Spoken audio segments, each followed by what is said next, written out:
Graham Ike has gotten all the attention, but freshman Davis Fogle is who saved Gonzaga from falling off a cliff this season.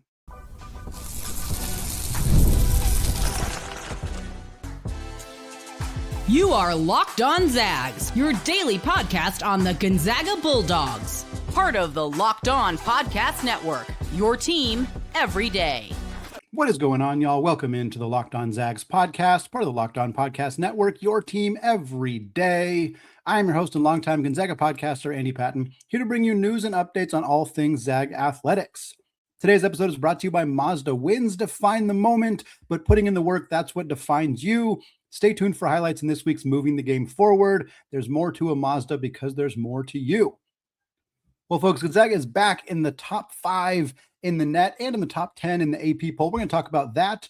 We're going to talk about what it means for Gonzaga and what the rest of their schedule holds. But we are also going to have a conversation about star freshman Davis Fogle. He's resurrected Gonzaga's season with his play as of late. We'll talk about his recent performance, some quotes from Graham Ike and Mark Few about the freshman. We'll also compare his performance this season to some of the other great freshman wings in Gonzaga's history. How has Fogle performed compared to Adam Morrison and Julian Strother and Corey Kispert and so on and so forth? We'll get to that in the second segment.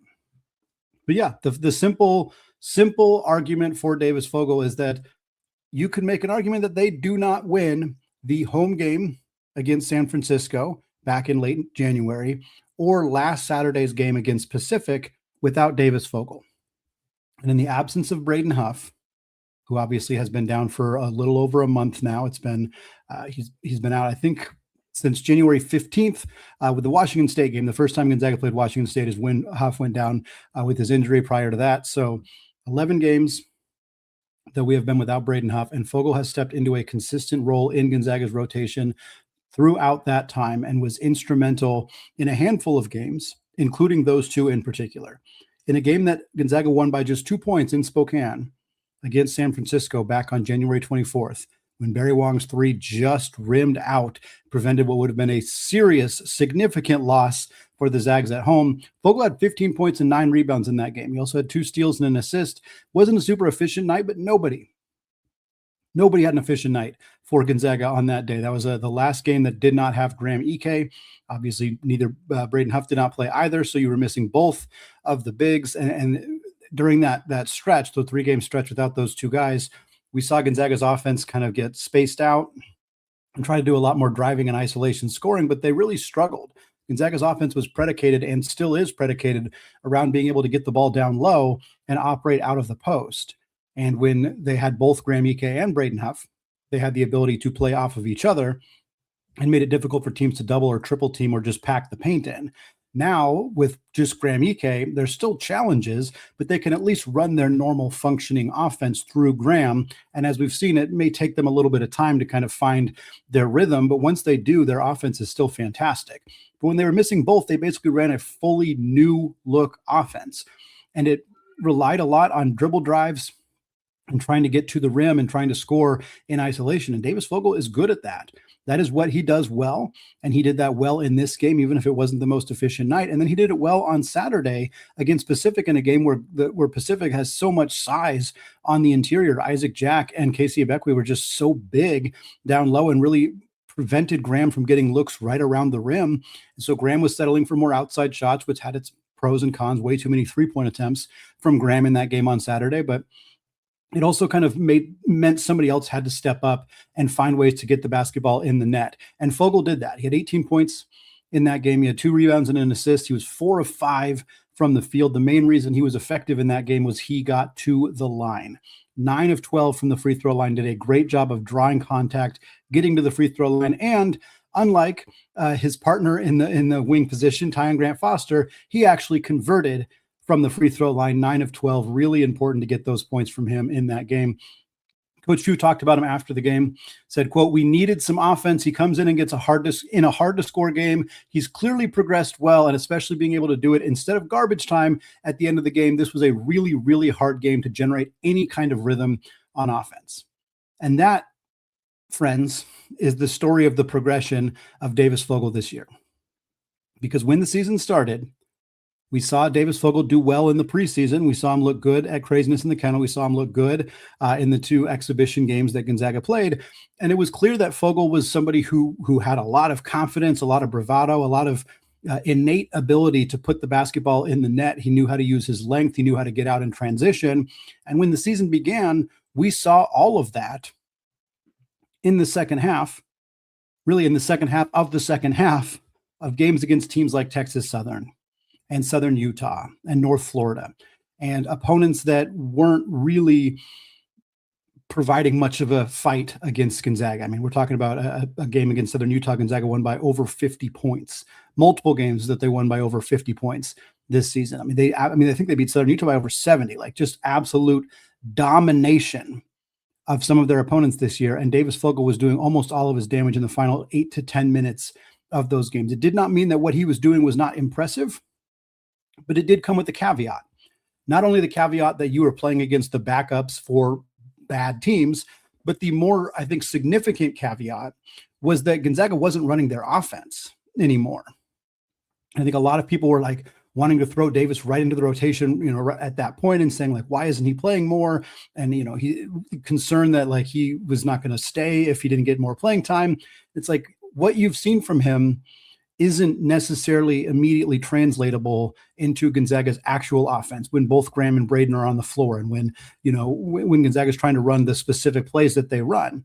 And that was kind of echoed what Mark Few had said at the time of like, it's great that he can do this. We see he has this very obvious ability to score the basketball in garbage time and recognizes that, but we want to see him, show that he can play within the scope of Gonzaga's offense. And then he got the opportunity to do that. When Braden Huff went down with the injury, it slid Jalen Worley up to playing more minutes at the 4. He was already playing mostly at the 4, but now he was exclusively at the 4. It meant Ty and Grant Foster got to play more minutes at the 4. It meant Davis Fogle got to slide into the rotation as a backup 3, play a little bit at the 4 as well. And now Fogle is fully entrenched in Gonzaga's rotation. And even if Braden Huff comes back from his injury in the NCAA tournament, I don't know that Huff's going to come back and immediately play 25, 30 minutes a game. But even so, Steele Venters is no longer a part of Gonzaga's rotation. That has been made abundantly clear. He has not played in the last couple of games. So Fogle will at least have those minutes to play if there is a reality where Braden Huff returns this year. But even still, I think he's going to play more than that. It is clear that he is a key part of what Gonzaga wants to do going forward this year. In the last 11 games, since Huff has been out with his knee injury, Fogle has played 22 and a half minutes per game. He is averaging just under 11 points, 4 rebounds, 1.5 assists, and about a steal per game. He is doing that while shooting 59% on his 2-pointers, highly efficient from inside the arc. Hasn't been as good from the 3-point line, 29.5%. That's 5 of 17. So it's a relatively small sample size, but I think you can tell that the shot is there. This is a kid who the scouting reports on him coming out of high school were pretty down on his 3-point shot. And while his overall season percentage is quite good, it's like 38.5% from 3, I think that's still a work in progress. But I will say that the sentiment that the 3-point shot was not really there for him, like it's there. Like you can tell that there is a player there. That is he going to be like Corey Kispert or Julian Strother, where he's a knockdown, straight up 3-point gunner? I don't know. Not necessarily. That's not what Gonzaga really wants him to be. But I think the idea that he will have a 3-point shot is pretty clearly already there for Fogle at this point. And that's, again, we're 3/4 the way into his freshman year, a freshman year where he hasn't played that much, and he's already showing tremendous amounts of development and skill. He also, in that 11-game stretch, has had just 6 turnovers, a huge area of growth for him as a freshman to be able to take care of the basketball and not cough it up, not make mistakes, not get sped up, and still make the right reads. He's not like a facilitator. Is not dishing out and getting a bunch of assists, but when he needs to make an entry pass, when he needs to swing the ball around, he's not making mistakes and turning the basketball over. And this is not a surprise to Graham Ike. We had an interview with Graham Ike after the game on Saturday, and he was asked about Davis Fogle, and he said, quote, "This guy's a worker day in and day out. He doesn't miss a day. He's always in the gym, early mornings, late nights. He doesn't miss a day, and kudos to him. It's just a testament to his work, of what we're seeing this year and what we'll need to see for the rest of his career. I think just the edge that he plays with, the mentality that he plays with, he's ahead of his years, and that's why you see what he's doing right now. And Gonzaga's going to need him. He's going to be a major factor in these two games this week. Gonzaga's got Portland in Spokane on Wednesday, and then, of course, they go out to Moraga to take on St. Mary's for the regular season finale. Fogle had 10 points, 4 rebounds, and 3 assists against Portland last time. He played 25 minutes in that game, shot 4 of 9 from the field. Nobody played particularly well in that game against the Pilots, but Fogle was a source of offense off the bench. He played a little bit, he played a little bit against St. Mary's. He played 16 minutes in that game against the Gales. That was Graham Ike's first game back, so Gonzaga was kind of able to go back to their offense with Ike. He had 3 points, 3 boards, 2 blocks, and a steal in that game. I think we'll see more from Fogle in that game in Moraga, and it'll be a nice test for him to see how he plays on the road in what will be a hostile environment in Gonzaga's last trip, potentially for a while, to Moraga to take on the Gales. Well, folks, we've talked a lot about what Davis Fogle has been able to do this year, but how does that compare to previous great freshmen in Gonzaga basketball history? We're going to compare his numbers, take a look at how he stands against some of the true greats coming up here in just a second. But first, folks, this is Mazda's moving the game forward. For those who show there's more to the score than what's on the screen, how about Emmanuel Inocente? We talked about Davis Fogle a lot, but E-Man had a phenomenal game against Pacific on Saturday. He was getting offensive rebounds. He's got his little floater game. He had a couple of threes. He has continued to deliver and gone from a guy who was not in Gonzaga's rotation last year to now a guy who is leading the team in minutes. Multiple games now in a row, Inocente has been Gonzaga's leader in minutes played. That's what it really takes to raise the bar. It's that extra work that goes in off the court. It's dialing in every detail, giving it all of that extra fire and that grittiness that we see from Inocente. Mazda puts that same passion into every model. Highlight plays make the headlines on social media, but what it took to get there, that's what makes it count. And there's more to a Mazda because there's more to you. Folks, today's episode is also brought to you by FanDuel. If you've ever wanted to experience the NBA Finals live and in person, then FanDuel is giving you the chance to turn that dream into a reality with their NBA sweepstakes. Here's how it works. Use your profit boost on any NBA future, and you'll automatically be entered for a shot to win an NBA Finals trip for 2. That's right, flights, tickets, the whole experience. And if you're already looking at the board and thinking about which team can make a deep run, this is the perfect time to lock that in. I love futures at this time of year, whether it's picking a team to win the championship or grab a conference title. It adds that extra layer of excitement to each and every game down the stretch. And now not only can your pick earn you some cash, it could also send you to the finals. We got a great chance for a Zag to win an NBA championship for the second year in a row. Oklahoma City is the favorite right now at plus 125, Chet Holmgren's team. And then you got the Denver Nuggets, where Julian Strother's been killing it as of late. They're at plus 600, followed by San Antonio at plus 1100. Kelly Olynyk has not gotten a ring yet in his career. Would be an awesome way for him on the way out the door. So folks, visit FanDuel.com to get started. Use your profit boost on an NBA future and get entered for your chance to win a trip to the NBA Finals. Play your game with FanDuel, the official sports betting partner of the NBA. All right, folks. Still Andy Patton, still Locked On Zags podcast, still part of the Locked On Podcast Network, now the #1 sports podcasting network. And folks, if you want to get Locked On Zags ad-free, you can do so with the Everydayer Club. It also gives you members-only Discord access. You can join at lockedonzags.supercast.com. There's a link in the show notes as well. We talked about Davis Fogle in the first segment. We talked about his impact on the team, particularly over the last 6 weeks or so when Braden Huff has been down with his injury, the tremendous growth and development that we have seen from Davis from the beginning of the year when he was putting up buckets in the final 5 minutes of games to now where he is a key regular part of Gonzaga's rotation, contributing more defensively, making better decisions with the basketball, being able to play within the scope of Gonzaga's offense. And what I want to do now is take a look at what we've seen from Davis Fogle so far in his freshman year and how it compares to other great freshmen of years past. And this is a difficult exercise because you're trying to compare different eras, different styles. But more than that, I think it's trying to compare some players who played huge roles as freshmen, some players who played very small roles as freshmen, but developed into stars later in their career. You know, do you compare a guy who played over 900 minutes as a freshman to a guy who played less than 200 minutes as a freshman? Obviously, those numbers are not going to look very similar versus a guy who, you know, especially Fogle in the early part of the year where most of his minutes came late in games compared to being a guy who played, you know, night in and night out every minute against high-level competition. It's a tough exercise. We try to figure out the best ways to do that. I'm also going to try to compare Fogle mostly to players who played his same position as much as we possibly can. Again, for lots of reasons, it's not entirely fair to compare Davis Fogle to Jalen Suggs or Chet Holmgren, who are obviously day one starters and lottery picks in the following NBA draft, but also guys who were, Suggs was the initiator, the creator, the point guard. Suggs, Holmgren obviously was a big man, so the comparison wouldn't really shake out all that well either. What I did is I'm using per 40 data. This is basically an extrapolation of your numbers over the course of the season if you had played 40 minutes per game. It's a pretty simple math equation. If you averaged, 5 points in 10 minutes, you would average 20 points per 40 minutes. Again, it's not perfect because a lot of Fogle's numbers are going to be against, in garbage time when Gonzaga wasn't running their offense, whereas other players won't necessarily have that comparison specifically. But we're going to go through it anyway. The players that I've pulled to compare, these are just their freshman year specifically, to Davis Fogle this year are Corey Kispert, Adam Morrison, Matt Bolden, Stephen Gray, Zach Norvell, and Julian Strawther.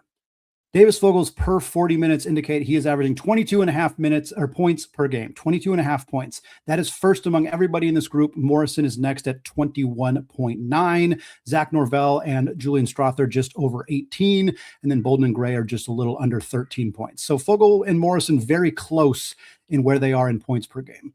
Rebounds, Fogle is also, he's in second place. Morrison averaged 8 rebounds per 40 minutes. As a freshman, Fogle's at 7. Everybody else is kind of between the 5 and 6 range in terms of rebounds per game. So Fogle's first in points per game, second in rebounds per game. He's also fourth in assists per game. Norvell is actually first in that group, Bolden is first in that group at 4.4 assists per game. Norvell is at 3.4 assists. Morrison 2.7, Fogle 2.5, Gray right behind there at 2.3. Again, for reference on why this data is not always perfect, like Strawther's at 0.2. But Strawther played almost all of his minutes as a freshman at the very, very end of games, like the very, very end of games. And at that point, it's like, you're not running the offense at all. So comparing Julian's assist numbers, it's just like if he got the ball, he was looking to score because it was the only time he got to play in the basketball game. Steals per game, Fogle is also first in this category. Norvell is next at 1.7, and then Gray's at 1.6, but Davis averaging 2 steals per 40 minutes right now. That's been a huge development in his game.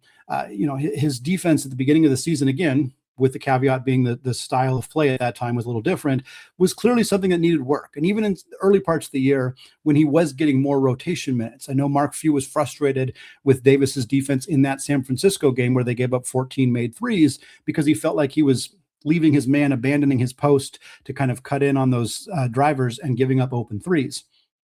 That was a developmental thing that he needed to get better at and grow from. And we've seen those steal and block numbers rise over the last few weeks, in part because he's playing more, but also because he's getting better at understanding what is asked of him, understanding when to take risks, when to go for those things, when to scale back. And you can see that development happening for him in real time. Fogle's also first in blocks per game out of this list. Again, he's probably the biggest out of this group, except for, I think from a height perspective, Morrison and Kispert probably right at that same spot. But 1 block per game for Fogle per 40 minutes. Everybody else is under a half a block per game. So pretty significant difference there. And then turnovers per game. Fogle's at 1.4 turnovers per 40 minutes. That's the second lowest on this group. Only Corey Kispert, who was at 1.3, had fewer turnovers per 40 minutes as a freshman. Matt Bolden was nearly 3. Strawther and Norvell were about 2.5. Morrison was over 2. Gray was at 2. Like everybody else was over 2 except for Kispert and Fogle. That is something he has done really, really well. And again, when you're in garbage time and you're just going isolation scoring, you're not going to turn the ball over as much.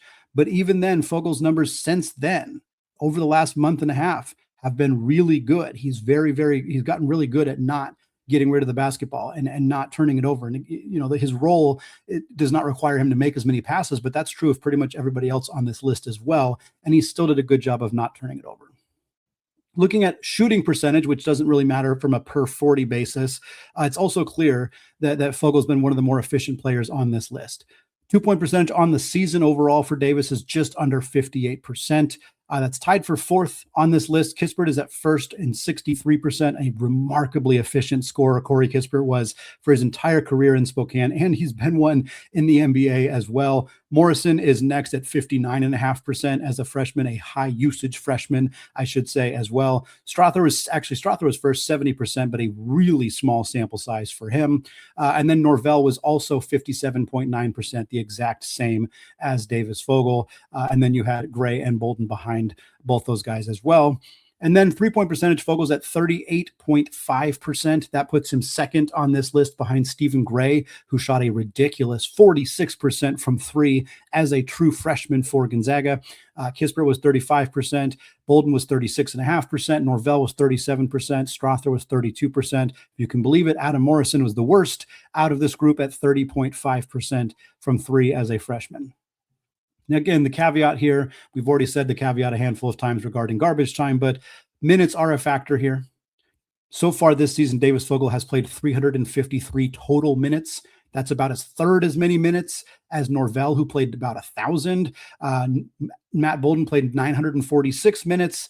Kispert, Morrison, and Gray all played over 600 minutes. So nearly double the amount of minutes total that Davis has played this year. And then Strother played less than 200. So again, his data is a little bit different as well.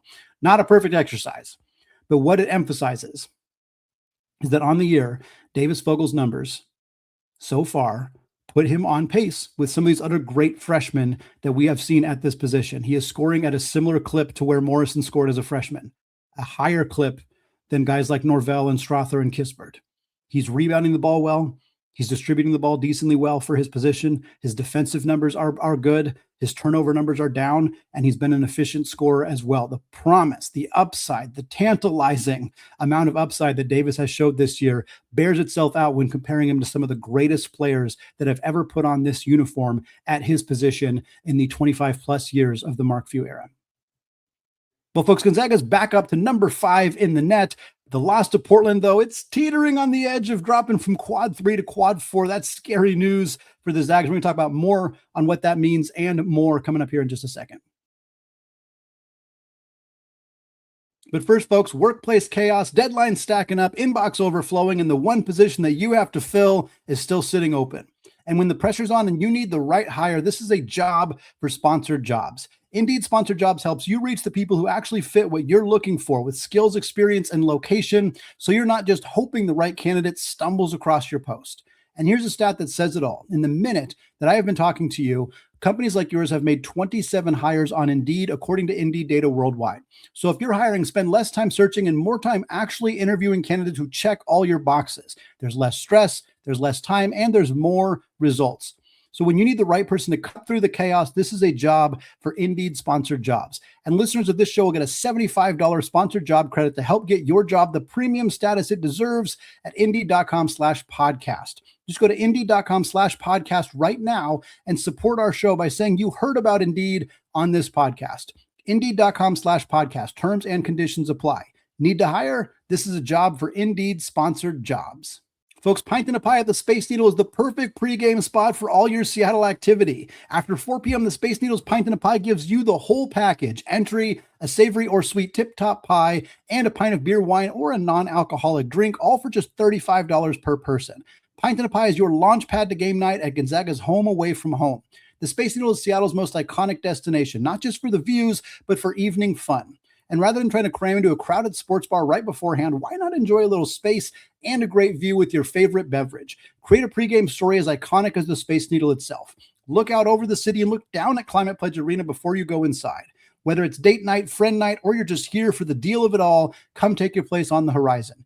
Only $35 per person, limited time offer, 21 plus only, ID required. Get tickets at spaceneedle.com, minimum 2 required. All right, folks, segment 3, still Andy Patton, still Locked On Zags podcast. And we're closing out the show talking about the AP poll updated on Monday morning, as well as our weekly look at the net rankings, which we've been doing throughout this 25-26 college basketball season. And Gonzaga's back in the top 10. After a handful of weeks away, after the loss to Portland, Zags were at number 6. Prior to that loss to Portland back on February 7th, they dropped from 6 to number 12, and they've been hanging around just outside the top 10 for the last few weeks. But today, Monday, February 22nd, the Zags move back into the top 10 at number 9 overall. It is the 9th week this season where Gonzaga has been inside the top 10. For reference, each of the past 2 seasons combined, Gonzaga spent 7 weeks in the top 10.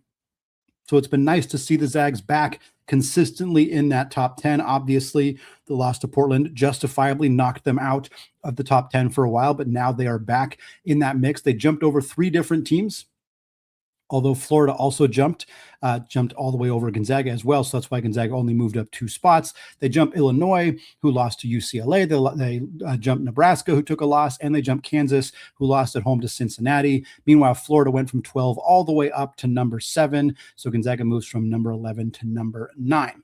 Other big movement in the AP poll this week, Duke went from number 3 to number 1. Michigan went from number 1 to number 3 because Duke beat Michigan in an epic non-conference game that took place in DC on Saturday. Meanwhile, Arizona went from number 4 to number 2 after beating number 2 Houston. Houston did not just fall to number 4. They actually fell all the way to number 5 with Iowa State coming in at number 4, which was a little bit of a surprise to me because Iowa State lost to BYU.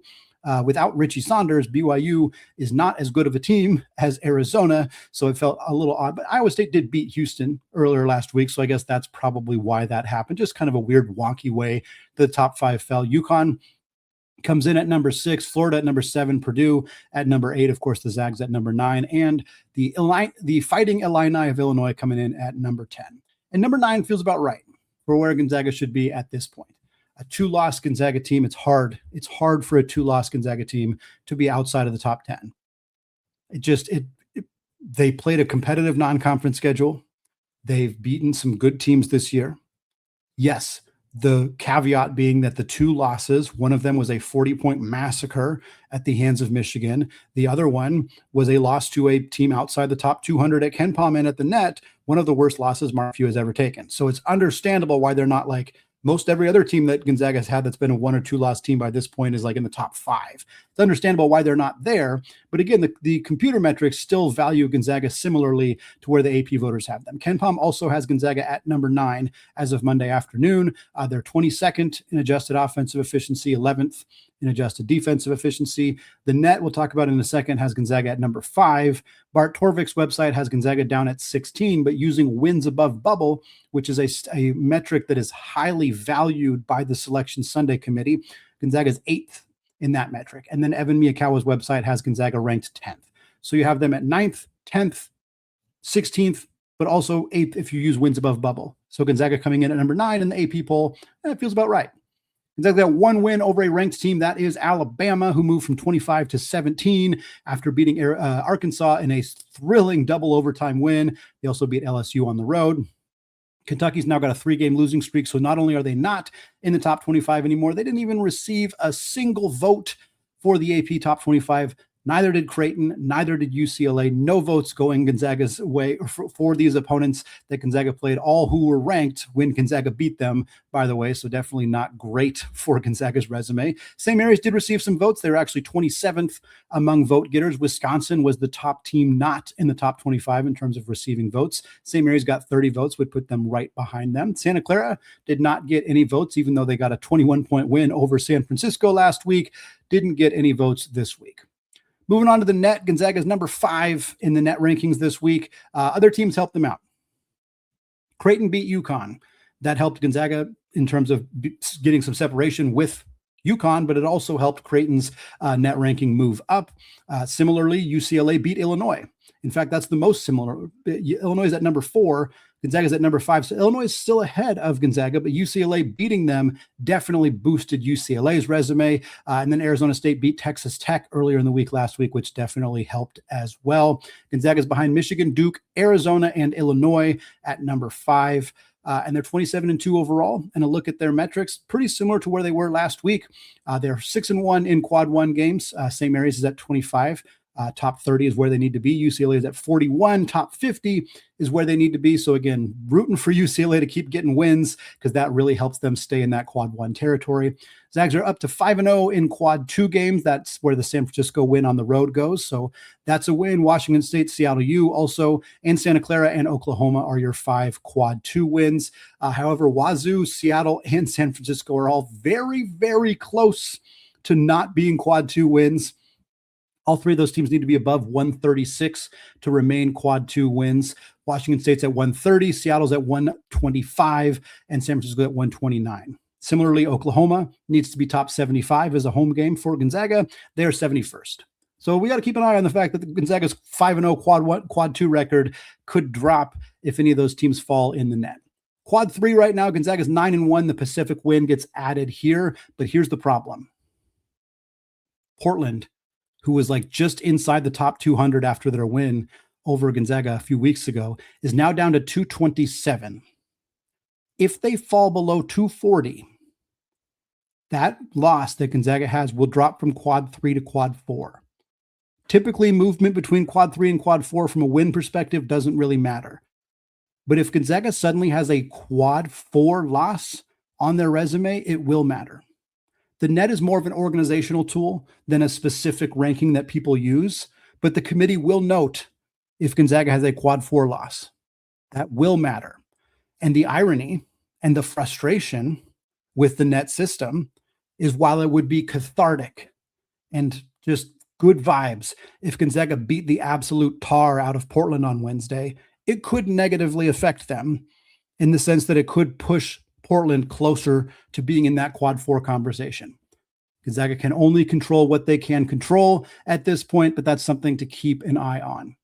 Outside of that, Gonzaga's, of course, got 2 regular season games remaining in the West Coast Conference. One of them is that quad 4 game against Portland. Since that game is at home, it will be quad 4 regardless. And then Gonzaga's road game, of course, against St. Mary's in Moraga. That will, of course, be quad 1 regardless as well. And then the Zags, if they win on Wednesday against Portland, they will earn the number 1 seed in the West Coast Conference tournament, regardless of what happens against the Gales on Saturday. If we assume that Gonzaga is the number 1 seed, that means that they will play the winner of the number 4 seed versus whoever comes up that ramp in the WCC tournament. What it mostly means is they won't play either St. Mary's or Santa Clara. So the first game Gonzaga plays in the West Coast Conference tournament, assuming they finish first, will be against somebody that's not Santa Clara or St. Mary's, meaning that game likely won't be quad 2. It will probably be quad 3.